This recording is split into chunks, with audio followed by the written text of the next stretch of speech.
نبی پاک صلی اللہ تعالیٰ علیہ وآلہ وسلم نے اعتکاف کا جو مقصد بیان کیا وہ شب قدر کی تلاش بیان کیا۔ اعتکاف سے مراد یہ ہے کہ انسان سارا کچھ چھوڑ چھاڑ کے اللہ تعالیٰ کے گھر میں اس کی عبادت کے لیے، اس کو راضی کرنے کے لیے بیٹھ جائے، اور 10 دن جب وہ مسجد شریف میں حاضر رہتا ہے تو حضور صلی اللہ تعالیٰ علیہ وسلم فرماتے ہیں اللہ تعالیٰ اسے 2 حج اور 2 عمرے کا ثواب عطا کرتا ہے۔ اعتکاف کے اندر کچھ باتیں بڑی ضروری ہوتی ہیں، جیسا کہ انسان کو بلا ضرورت طبی مسجد سے باہر نہیں آنا، اس کو کوئی فضول بات نہیں کرنی، اس کو کوئی ایسا کام نہیں کرنا کہ جو شریعت اسلامیہ جس سے منع کرتی ہو۔ اس کے ساتھ ساتھ کچھ اعتکاف کے آداب بھی ہیں کہ اس نے 10 دن مسجد کے اندر رہنا ہے تو آخر اس نے کرنا کیا ہے۔ ہمارے ہاں لوگ مسائل پوچھ لیتے ہیں اور مسائل پوچھنے کے بعد پھر ان کی گنجائش سے بہت زیادہ فائدہ اٹھاتے ہیں۔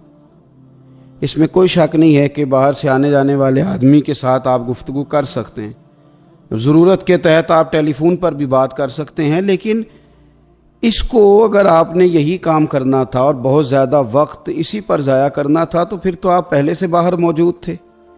اعتکاف میں آنے کا مقصود تو اللہ کی عبادت ہے۔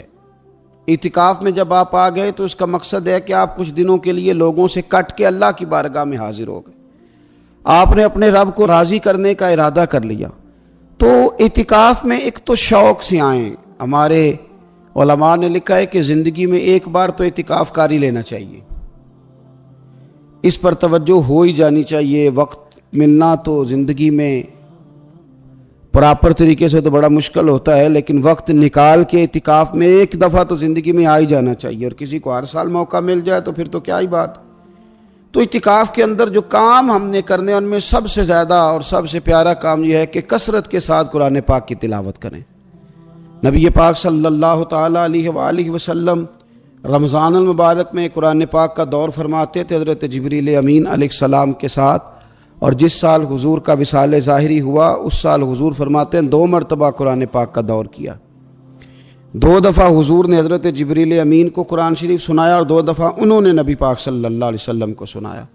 تو بہت کثرت کے ساتھ قرآن پاک کی تلاوت کی جائے۔ ایک پہلو اور بھی ہے اس کا، اس پر بھی آپ توجہ کریں گے۔ قرآن مجید کو پڑھنا بھی ضروری ہوتا ہے اور صحیح پڑھنا سب سے زیادہ ضروری ہوتا ہے۔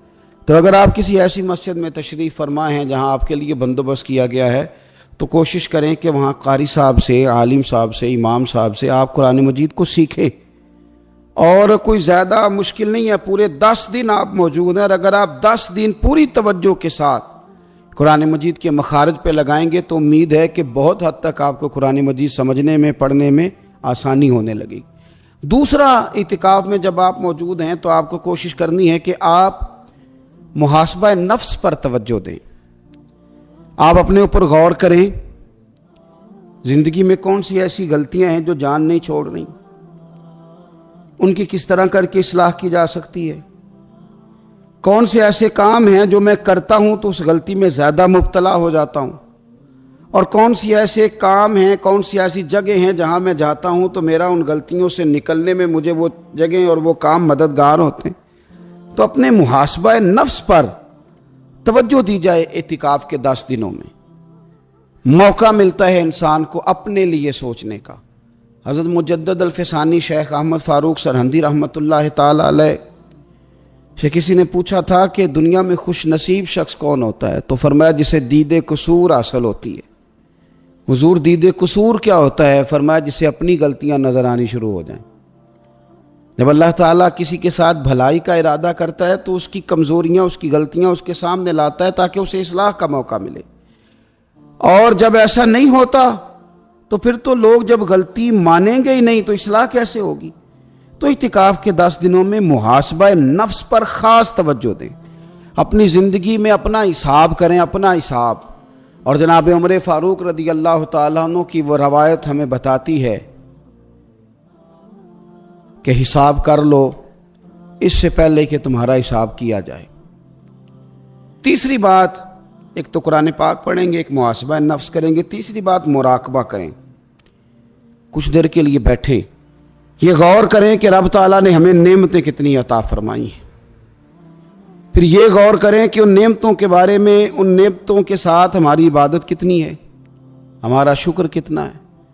زندگی اپنی کا حساب لگائیں، غور کریں کہ کتنا کچھ ہے جو ہمیں محنت سے ملا ہے اور کتنا ہے جو بغیر محنت کے ملا ہے، اور کون سی ایسی نعمتیں ہیں جن کا ہم نے شکریہ ادا کیا اور کون سی ایسی ہیں جن پر ہم نے کبھی توجہ ہی نہیں کی کہ یار یہ تو بہت بڑی نعمت ہے جو اللہ نے ہمیں عطا کی ہوئی۔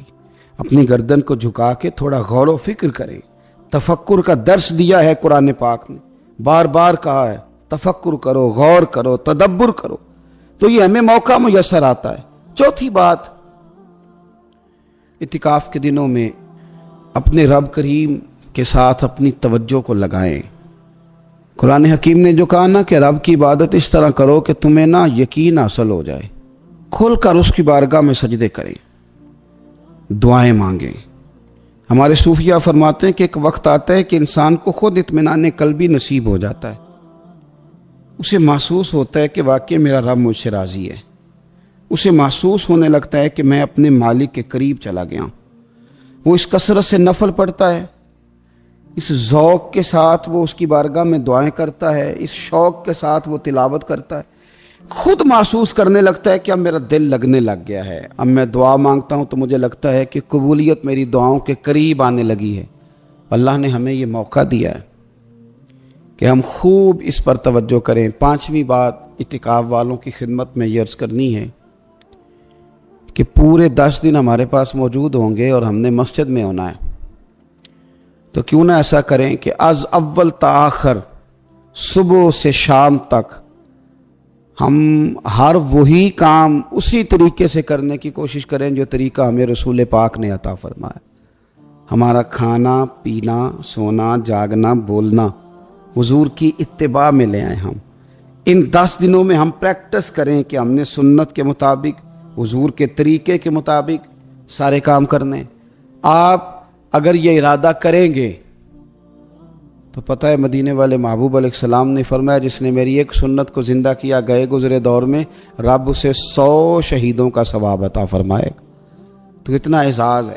تو ان 10 دنوں میں ہونا بھی مسجد میں ہے، ہونا بھی باوضو ہے، تو کیوں نہ سارے کام سیکھا جائے، پڑھا جائے اس سے پہلے کہ کھانا کس طرح کھانا سنت ہے، اور کس طرح بیٹھ کے کھانا سنت ہے، اور پھر کس طرح کر کے گفتگو کرنا حضور علیہ السلام کا مقدس طریقہ تھا، وہ کس طرح سے پھول جھڑتے تھے جن سے لوگ فیض حاصل کرتے تھے۔ تو اعتکاف میں اپنی مصروفیات کو ان 5 کاموں میں لگائیں۔ ایک تو تلاوت قرآن حکیم کریں، دوسرا محاسبہ نفس، تیسرا مراقبہ کریں، تدبر کریں، غور کریں اپنے اوپر بھی اور اللہ تبارک و تعالیٰ کی نشانیوں پر بھی، اور چوتھا یہ کہ کوشش فرمائیں کہ ہم اپنی عبادت کو، اپنی دعا کو، اپنے استغفار کو اس طرح کا بنائیں کہ ہمیں محسوس ہو کہ قرب الہی کے جانب ہمارا سفر ہے۔ اور پانچواں، ان 10 دنوں میں سنت اور شریعت کی وہ ساری چیزیں جس کا دین ہم سے مطالبہ کرتا ہے، اب تو ہم بالکل دنیا سے ایک سائڈ پہ ہو کے بیٹھیں، اب تو اس طرف توجہ کریں۔ اللہ تعالیٰ سمجھنے کی توفیق عطا فرمائے۔